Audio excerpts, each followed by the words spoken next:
서울을 비롯한 전국 9개 시도지역 버스노조가 파업에 찬성하면서 52시간 근무제를 앞둔 출퇴근길에 빨간불이 켜졌습니다. 전국 버스노조는 쟁의 조정 기간인 오는 15일까지 인력 충원이나 임금 보전에 대한 대책이 마련되지 않을 경우 총파업에 돌입할 예정입니다. 정부와 지자체, 버스노조와 버스회사가 파업을 막기 위해 테이블 위에 앉아야 하는 상황이 온 건데요. 52시간 근무제가 촉발시킨 버스노조의 파업, 쟁점과 타결의 실마리는 무엇인지 자세히 짚어보겠습니다. 교통문화운동본부 박용훈 대표, 정철진 경제평론가입니다. 두 분 어서 오세요. 네, 안녕하세요. 네, 우선 평론가님께 좀 여쭤보겠습니다. 어제까지 해서 전국의 대부분의 버스노조가 이제 파업 찬반 투표를 마쳤습니다. 네, 어떤 결과가 나왔는지 좀 설명을 좀 해주시죠. 거의 정리가 됐다 이렇게 볼 수가 있겠는데요. 네. 9개 주요 도시의 파업 모두 찬성 가결이 났습니다. 네. 가장 관심을 모았던 게 서울, 규모가 컸었는데요. 네. 89% 거의 90%에 육박하는 높은 창설률을 보였고요. 네. 오늘 창원 결과가 아마도 오후쯤에는 발표가 될 것 같습니다. 네. 그리고 인천 지역에 한 군데 남아 있는데 인천구는 15일 날 그 15일 날. 결과를 알 수 있게 되니까. 근데 현재로서는 뭐 남은 두 지역도 뭐 큰 이변이 없이 네. 모두 찬성 쪽으로 결론이 날 것 같습니다. 파업에 대해서 찬성 결론이다. 자, 그렇다면 파업이 된다라고 하면 당장 버스 운행이 멈추는 시점 그리고 노선이 어떻게 되는 건가요? 그 파업이 뭐 결정됐다고 해서 네네. 바로 할 수 있는 것은 아니고요. 예. 현행법상 지켜야 될 절차가 있는 것이죠. 예. 버스 노조가 4월 29일 날 그 쟁의 조정 신청을 지역 그 노동청에 했지 않습니까? 그러면 현행법상 일반 그 사업자인 경우는 10일 후에 파업에 돌입할 수 있는데 시내버스 같은 경우는 공익사업종으로 이렇게 분리가 돼 있어서 네네. 5일을 더 추가해서 15일간 15일. 쟁의 조정 기간을 거치게 돼 있습니다. 예. 그래서 29일부터 15일의 기간에 쟁의 조정을 거치게 되면 법적으로는 15일 그 0시부터 파업을 개시할 수 있습니다. 그러나 오늘 이것도 이제 15일이요? 앞으로도 예. 이제 몇 가지 이제 절차가 좀 남아 있고 조정 여부에 따라서는 그것이 뭐 중단될 수도 있는 것이고 또 그때부터 개시될 수도 있는 것이고 뭐 하루 늦춰서 더 전략적으로 할 수 있는 것이고 그것은 뭐 결정 여부에 달려 있다 이렇게 보시면 되겠습니다. 노선은 어떻게 돼요? 노선 수는 지금 그 불분명합니다, 사실은. 네. 근데 이제 규모를 파악하는 데 있어서 왜 노선 수가 불분명하냐면 사업장 단위로 있고 노선은 앞으로 대체 인력이라든지 이런 것이 어떻게 투입될 것인가에 따라서 노선은 달라질 수 있는 때문에. 것이죠. 그래서 참여 규모는 대개 예. 버스 사업장은 247개 사업장이 참여할 것으로 예상되고요. 네. 차량으로는 앞서 보도가 있었습니다. 한 2만 대 수준. 네. 그리고 참여 인원은 4만 1,000명 정도가 참여할 것으로 돼 있는데 앞서 그 우리 정 평론가님께서도 설명해 주셨습니다마는 예년과는 다른 여느 때와는 다른 네. 그 높은 그 파업 참여율이다. 네, 이렇게 아까 보면 90%를 그 상회하는. 기사들이 상당히 절박성이 느껴지는 그런 시점이 아닌가 이렇게 보여집니다. 그러면 뭐 출퇴근길 교통 대란이 예상이 될 수밖에 없겠네요. 그렇죠. 예. 네. 현재 우리의 버스의 운송률이 거의 한 27%, 28%. 그러니까 압도적으로 높은 운송 수단이다. 네. 국민들, 서민들의 발이다 이렇게 표현할 수가 있을 것 같은데요. 네. 만에 하나 실질적으로 이제 15일 파업에 돌입하면 정말 뭐 출근 대란뿐만 아니라 대란이 일어날 수밖에 없는데 현재 몇 가지 방법을 일단 정부와 지자체는 이제 제시는 하고 있습니다. 네. 이제 대체 인력 투입이 있고요. 예. 전세 버스를 어쨌든 파업 기간에 대폭 확대하겠다라는 대안도 있고 마을 버스도 이럴 때 보면 이제 과거에 또 하나의 수단이 되기도 하고요. 예. 지금 보면 아마 택시도 2부제를 이 기간 동안에는 풀 가능성이 지금 매우 높아 보이고 당국에서는 지하철도 이제 확장 운영하겠다 하게 되는데 이 모든 것들을 최적으로 동원한다 하더라도 평소 버스가 나는 인력의 60%도 지금 채우지 못할 것 같아요. 그래서 아직은 우리 박 대표님도 얘기했지만은 이제 협의 가능성이 있습니다. 예. 쟁의 조정 협의. 그러나 15일 정말 파업에 돌입한다면 국민들의 이 시민들의 불편은 정말 이루 말할 수가 없을 것 같습니다. 네. 말씀하신 대책들이 제가 봤을 때는 상당히 모든 내놓을 수 있는 대책 중에 거의 전부 다한 다일 거죠? 것 같은데 네, 그렇습니다. 그래도 60%밖에 안 된다면 정말 피해가 클 것으로 좀 보이는데요. 사실 버스 파업의 배경이라고 할 수 있는 게 이제 52시간 근무제 도입. 그러니까 네. 근무 시간이 짧아지다 보니까 뭐 급여가 줄는다든지 아니면 대체 인력을 더 뽑아야 된다든지 이런 것들을 버스 노조에서는 주장을 하고 있는데 네. 자세히 좀 설명해 주시면 될 것 같아요. 어떻게 파업에 이르게 된 건지. 이 버스 파업에 그 버스 근로자들의 이제 근무 시간을 기준을 보면 그 2010년 7월에 이제 상징적인 사건이 일어났습니다. 버스 기사가 이제 졸음을 운전하다가 아. 경부고속도로 양재 인터체인지 부근에서 사고가 일어났는데 앞차를 이제 추돌해서 예. 2명이 사망하고 17명이 이제 부상하는 그런 사고가 있었죠.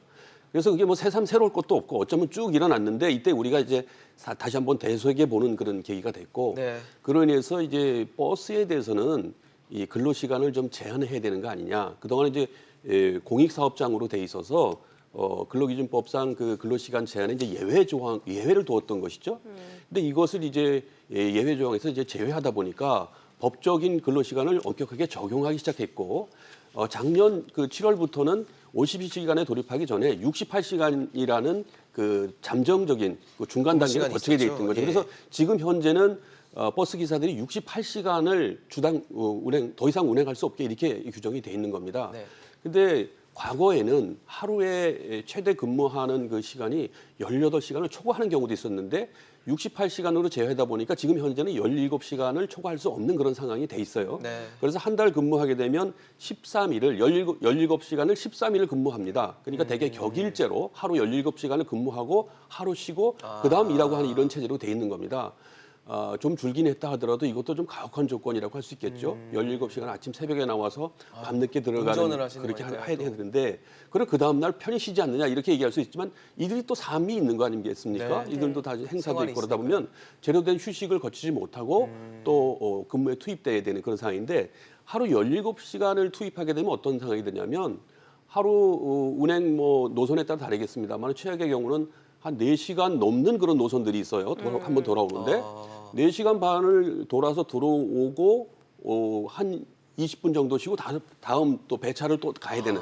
그래서 제대로 화장실도 못 가고 밥도 제대로 못 먹는 그런 근로 여건에 있는 최악의 경우는 그런 상황도 있습니다. 그래서 이것은 해결돼야 될 상황인데 네. 이것이 이제 52시간이 바뀌면 어찌 보면 이제 근로자들 입장에서는 편해지는 거 아니냐. 그래서 왜 반대하느냐 이렇게 또 일반 시민들은 이제 문제 제기를 할 수 있지 않겠습니까? 네. 그런데 이렇게 되면 하루 주 52시간 근무 체제를 돼서 하루 2교대 근무를 해요. 네네. 그래서 하루 9시간 근무를 하고 교대로 해서 하게 되니까 좀 편해지는 면이 있는데 출근을 22일을 해야 됩니다.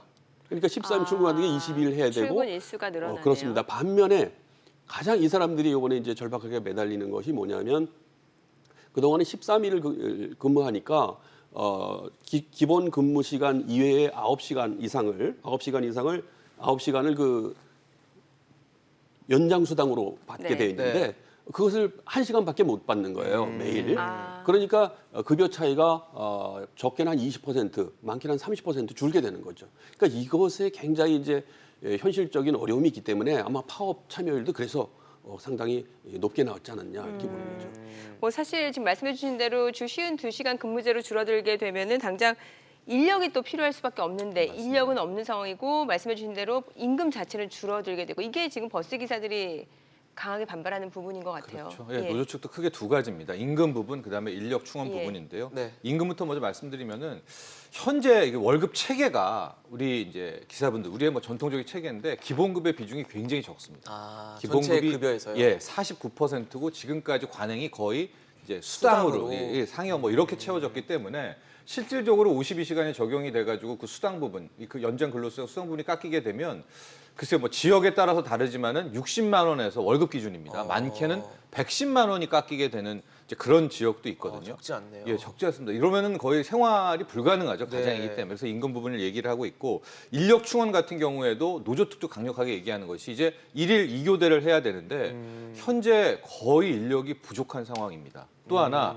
이미 작년에 주 52시간을 한다라고 했을 때 이제 굉장히 많은 기사분들이 실은 이직을 하거나 떠났어요. 왜냐면 이렇게 해가지고는 뻔하잖아요, 불보듯. 그래서 그렇죠. 지금 굉장히 인력이 부족한 상황이기 때문에 이 충원도 좀 빨리 해달라는 게 이제 강력한 주장인데요.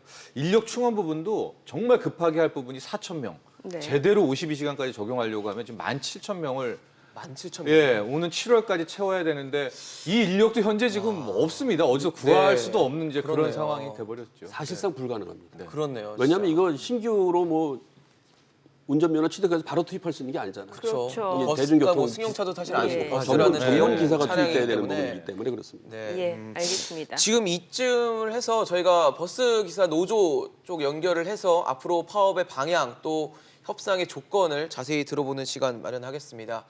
전국 자동차 노동조합 연맹 위성수 정책부장 연결돼 있습니다. 부장님, 네, 안녕하세요. 네, 안녕하십니까? 안녕하세요. 예. 네, 자동차 노동의 이성수 부장입니다. 네. 자, 어제 전국 버스기사 그 파업 찬반 투표 결과가 마무리가 됐습니다. 그 결과에 대해서 좀 해석을 해주시죠. 예, 어제와 그제 이틀간 서울, 부산, 대구, 광주, 울산, 충남, 전남, 창원, 청주, 광기도 광역버스 중공제 15개 사업장 등 총 9개 지역 193개 사업장에서 35,493명이 투표에 참여했습니다. 그래서 96.6%의 압도적인 찬성이 나왔는데요. 지역별로 봐도 대부분 95% 이상의 찬성이 나온 것은 그만큼 이제 버스 운전기사들이 이 노동시간 단축에 따른 문제를 심각하게 받아들이고 있다는 반증이라고 생각합니다.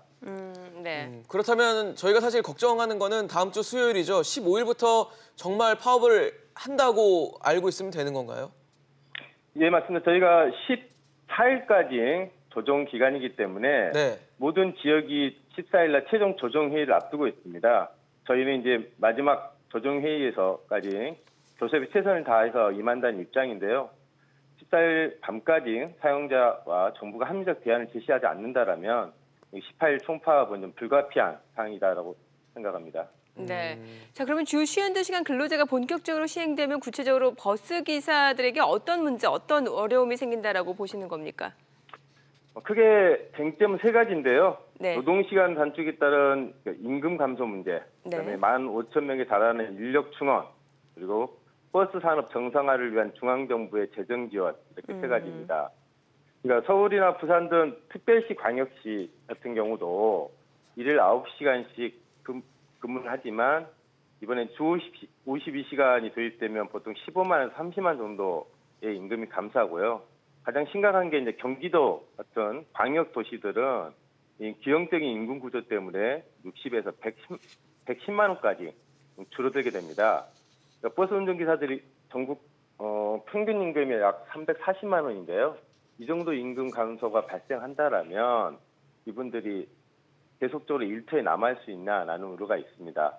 두 번째가 정부 추산으로만 해도 연말까지 15,000명의 인력 충원이 필요한 상태인데 실제 사업주들은 인력 충원에 나서고 있지 않습니다. 그래서 현재 상태가 이어진다라면 저희 버스 파업과 무관하게 버스 운행 자체가 타지를 빚을 거고 또 버스 운전기사들에게도 방시간 운전을 지속적으로 강요할 수밖에 없는 상황이 맞이할 된다라고 보고 있고요. 세 번째가 환승 할인이나 청소년 할인 등은 기본적으로 자가용을 억제하고 대중교통을 활성화시키겠다는 교통 정책입니다. 최근에 태공계통 자료를 보면 2003년 월 평균 개인교통 수단 비용은 17만 원에서 2017년까지 30만 원으로 약 70% 늘었거든요.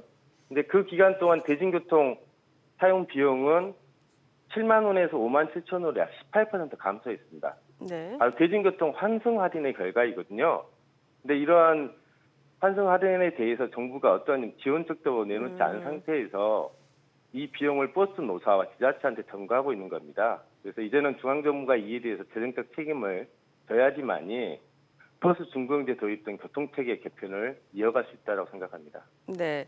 자, 그런데 주 52시간 근무제를 하게 되면 이제 장시간 운전을 안 하게 되니까 버스 기사분들의 이렇게 건강 그리고 또 시민들, 승객들의 안전에 대한 부분은 기대할 수 있는 상황이 아닌가 싶거든요. 예, 맞습니다. 예.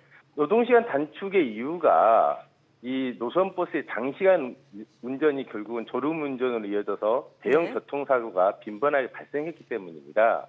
그래서 노동시간 규제는 버스 운전기사들의 건강뿐만 아니라 이 대중교통을 이용하는 모든 국민들의 안전과 직결되어 있습니다.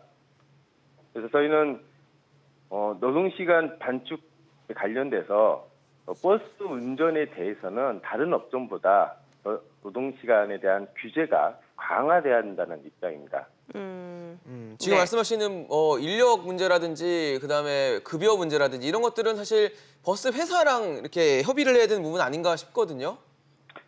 네, 저희도 지난 1월 이후로 노사 간의 교섭을 계속 진행해 왔습니다. 근데 문제는 버스 회사의 수익 구조는 버스 요금이 유일합니다. 근데 이제 지방자치단체가 길게는 7년 동안 요금을 동결시키고 있는 상태거든요. 네. 그동안에도 이 근로조건 개선 문제를 논의할 때마다 사용되는 재정 여력 문제를 계속 주장해 왔습니다.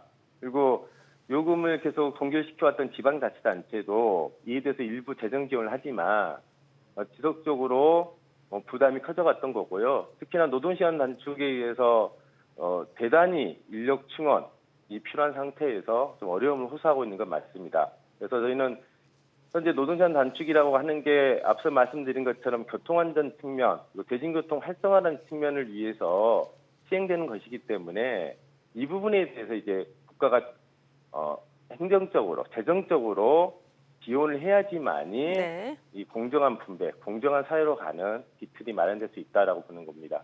네, 알겠습니다. 오늘 전국자동차 노동조합연맹 위성수 정책부장이었습니다. 말씀 잘 들었습니다. 고맙습니다. 네, 감사합니다. 네, 자 지금 연결해서 좀 저희가 들어봤는데 결국에는 중앙 정부의 재정 지원이 뒷받침돼야 된다라는 얘기를 계속해서 주장하시네요. 네. 지금 화면에 예. 버스가 간간히 비쳤지 않습니까? 네. 네네. 버스 앞에 구호를 적었죠. 써붙어 예. 있더라고요. 뭐 길게 적어서 다 기억 안 예. 나지만 딱 들어오는 게 있죠. 준공영제 중앙정부가 책임져라. 중앙정부 중앙정부. 시행이라. 예. 중앙정부가 책임져라. 네. 그래서 예. 이번 버스 파업은 대개 버스 노사 문제는 노측과 사측의 대립구도 아닙니까? 네. 예. 사측은 빠졌어요. 사실은. 특히 이제 이번에 참여하는 그 버스 노조들은 대부분 중공영제 하에 있는 그런 노조들입니다. 네네. 지역 노조들인데 사측이 빠졌죠. 네. 그러다 보면 과거에는 또 임금 인상은 재정 지원을 하고 있는 그 노조와 지자체와의 그 노정 구도였거든요. 근데 지금은 또 지자체도 빠졌어요. 그래서 네. 결국은 요구하는 것이 버스 노조와 중앙 정부의 대립 구도처럼 돼 있는 거예요. 양자 구도가. 그래서 결국엔 사측과 지자체는 뒤로 숨고 어떻게 보면 제3자처럼 빠져 있는 이런 구도가 돼서 아주 새로운 양상의 노정 대립 구도가 전개되고 있다. 이런 상황에서 지금 계속 뭘 요구하냐면 버스 환승 할인 문제를 네. 얘기하고 있지 않습니까? 자노련에서는. 근데 이걸 왜 자꾸 이걸 얘기할까? 이 이면을 볼 필요가 있는 거예요. 제가 간단하게 말씀드리면 이런 겁니다. 중앙정부가 개별 지자체에 버스 기사들이 인건비를 지원할 수 없습니다. 이거 전 세계적으로 이런 사례가 없어요. 네. 그러니까 그 통로를 간접적으로 지원해주는 방법을 찾아보자라는 자구책인 것 같습니다. 그래서 명분은 환승 할인에 대한 부분을 중앙정부가 지원하는 데 좀 유연성이 있으니 그쪽으로 지원해주면 지자체가 그동안 그 환승 할인 부분의 한 70%를 지자체가 담당했거든요. 그 지자체가 지원하는 부분을 인건비를 지원해주는 이렇게 어찌 보면 쉽게 얘기하면 돌려막기식의 어떤 그 대책도 있는 것이고 네네. 네네. 어떤 그 번지수를 제대로 찾아가자는 또 그런 취지도 있는 것이고 네. 그런 명분 찾기 이 어떤 대립 구도다 이렇게 볼 수 있겠습니다. 그러면 정부가 간접적 지원을 뭐 하든 아니면 요금이 올라가는 뭐 그런 상황이 벌어질 것 같은데 네. 그런 것들에 대한 시민들의 결국은 시민들이 떠안게 될 문제 그렇죠. 아니겠습니까? 네. 요금이라는 거는 그렇습니다. 그렇게 되는 건 문제가 있을 것 같고 그다음에 타협 가능성이 없다고 보시는지도 궁금합니다. 그러니까 현재 찾을 수 있는 뭐 우리가 시장 경제 해법은 버스 요금 인상입니다. 버스 요금 그렇죠. 시장 인상을 경제 하에서는. 네, 시장 경제 하에서는 요금을 올려서 뭐 버스 회사의 수익성이 좋아지고 그걸 가지고 소위 말하는 임금 부족분들을 채워주게 되는 임금 인상을 하는 그런 방식인데 이게 무슨 문제가 있냐면요. 우리가 교통 환경을 이용하면은 버스를 이용하는 시민들이 실은 굉장히 많은 지원을 한다고 해야 될까요? 왜냐하면 그렇게 바라봐야 돼요. 왜냐하면 대중교통을 많이 이용하는 것이 우리 전체 환경에서는 큰 도움을 주고 있는 것들이거든요. 네, 네, 네. 버스를 타고 계시는 분들이. 그런데 네. 이분들에게 다시 요금을 인상해서 부담을 지운다는 것도 또 하나 역설이 되지 않습니까? 또 하나 지금 현 상황에서 버스 요금 인상한다는 것도 뭐 만만치가 않고요. 그렇죠. 그럼 두 번째 해법은 뭐냐? 우리 박 대표님께서도 잠깐 얘기를 했지만은 이제 중앙 정부와 이 지자체가 나서서 일종의 간접적 지원을 하면서 버스 기사의 수익성을 우회적으로 채워주는 이런 방식을 생각해 볼 수가 있거든요. 근데 지금 모습이 지자체하고 이제 정부가 일종의 좀 힘겨루기를 떠밀기라고 할까요? 떠밀기를 네. 하고 있어서 국토부는 지속적으로 지자체에 그냥 인상해라, 네. 요금 인상해라 압박하고 지자체는 우리는 못하겠다라고 못한다. 네. 맞서고 있는데 제가 보기에 아마도 타협점을 좀 생각해 본다면 이 둘이 만나서 뭐 환승 할인 부분도 말씀을 하셨지만 어떤 우회적인 중앙 정부가 이쪽을 좀 포기하면서 지자체가 오히려 임금 지원을 하게 되는 뭐 그런 방식의 타협안이 현재로서는 가능성이 높아 보이는데 지켜봐야 되겠죠. 그래서 예. 저는 네. 이번 파업이 이 국민적인 시각에서 보면 네. 명분 쌓기를 위한 어떤 통과 의례 같은 그런 느낌을 받아요. 그러니까 네네. 중앙 정부도 선뜻 나서서 먼저 지원해주겠다고 얘기하기가 상당히 부담스럽습니다. 아. 그 재정적인 어려움도 있고 한데 예, 예. 버스에다 지원해주는 것으로 끝나면 좋은데 이제 학습 효과가 있잖아요. 네. 택시, 화물차 또 파업이 들여다보고 또 있지 않습니까? 계속되니까요. 네. 그래서 이것도 쉽게 못하는데 네네. 다만 정부가 마지못해 어쩔 수 없이 하는 그런 과정은 아주 극단적인 이런 파업을 통해서 이 혼란은 막아야 되지 예. 않겠느냐. 뭐 사실 결국 불편과 또 뭐 요금 부담 인상에 대한 부담은 시민들 또 국민들이 짓는 문제이기 때문에 네. 좀 현명한 판단이 필요해 보이는 시점이 아닌가 싶습니다. 오늘 버스 파업 관련해서 박용훈 교통문화운동본부 대표와 또 정철진 경제평론가와 얘기 나눠봤습니다. 고맙습니다. 잘 들었습니다. 감사합니다.